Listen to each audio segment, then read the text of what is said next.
Fala pessoal, ligados aí nas aulinhas do Luther King, estou aqui de novo com vocês, professor Marquinhos, hoje para a gente falar rapidinho sobre duas doenças, né, que podem aparecer no vestibular aí, elas estão bem visíveis na mídia ultimamente. A gente vai falar sobre ela, né, esclerose lateral amiotrófica e o mal de Alzheimer, tá certo? Então vamos falar primeiro da esclerose lateral amiotrófica, ela, também conhecida como doença de Charcot, que foi o primeiro cara lá, um médico, a descrever essa doença, também conhecida como doença de Lou Gehrig, que foi a primeira pessoa assim, famosa a desenvolver essa doença. Ele era um jogador de beisebol lá na década de 30 do New York Yankees. Ele parou de jogar em 39 por conta da doença. E a gente tem também o Stephen Hawking, né, que na década de 70 foi diagnosticado com a doença. E todo mundo conhece a história dele, tá no filme aí agora, né? A Teoria de Tudo, que até concorreu ao Oscar e tudo mais. O cara que fez ele ganhou o Oscar de melhor ator, então vale a pena conferir o filme. E ele também é um ícone, né, dessa doença, tá certo? Bom, tomem cuidado, o nome lateral é porque ela ataca a parte lateral da medula espinhal, não tem nada a ver com o lado do corpo. Tem gente que acha assim, a esclerose lateral amiotrófica ataca só um lado do corpo, cara, paralisa só um lado do corpo. Não, cara, né? Vai atacar o corpo de forma geral, lateral, porque ataca a parte lateral da medula espinhal, tá bem? Tá aqui uma fotinha do Lou Gehrig e do nosso, né, Stephen Hawking, tá certo? Muito bem. A doença ficou famosa por esses dois caras, né? Então tá aqui, ó, uma foto, né, outra foto do Gehrig e aqui o Hawking novo, quando estava no início ali da doença, tá? A esclerose lateral amiotrófica é caracterizada pela degeneração progressiva de neurônios motores. Neurônios motores são os que trazem a mensagem do cérebro, da medula espinhal, para os músculos, né? Então, é uma degeneração, uma destruição desses neurônios, a mensagem não chega mais, não chegando mais, você não trabalha mais esses músculos, eles vão ficando atrofiados, né? E isso vai fazendo com que eles vão enfraquecendo, você não trabalha o músculo de atrofia, né? E isso vai, então, comprometer todo o movimento, né, do indivíduo. Geralmente não afeta os sentidos, né? Tato, olfato, tudo funciona direitinho.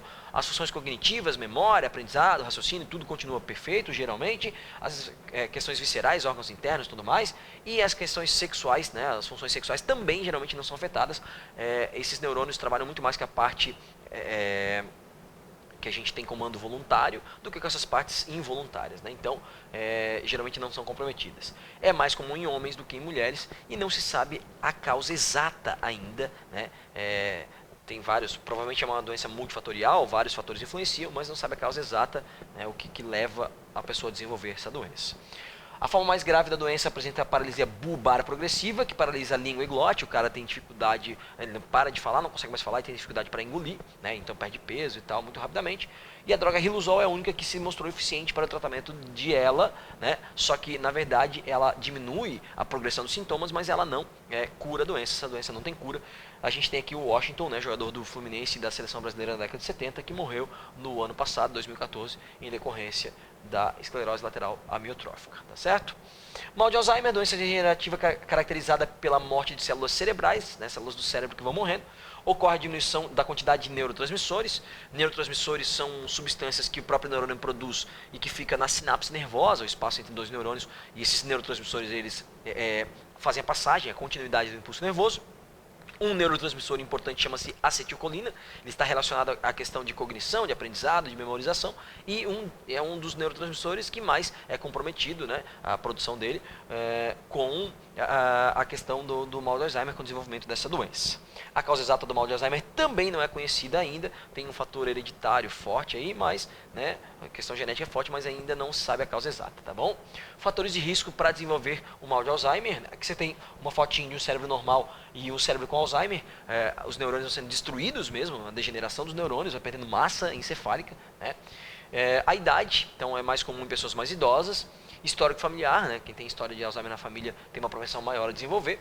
Síndrome de Down, indivíduos com síndrome de Down têm uma propensão muito grande a desenvolver o mal de Alzheimer. E o sexo, ele é mais comum em mulheres, não sabe exatamente porquê, mas talvez por uma questão hormonal, mas ele é mais comum em mulheres do que em homens. fatores protetores. Estimulação do cérebro, né? Você se manter ativo, estudar, né? Conhecer, manter teu cérebro ativo sempre. E atividade física, porque quando você faz atividade física, além dos benefícios para a parte, né, de musculatura, cardiovascular, respiratória e tal, você também tem a questão que você tem a liberação de muitos neurotransmissores que vão atuar no sistema nervoso, né, e te mantém saudável também. Né? Então a atividade física não faz bem só para o corpo, mas também para a nossa mente. Tá beleza? Pessoal, era isso, né? Um papo rapidinho sobre ela e Alzheimer. Lá no site do Luther King vocês acham a aula com mais detalhes, mais completinha, né? Procurem lá. Obrigado pela atenção e um grande abraço a todos.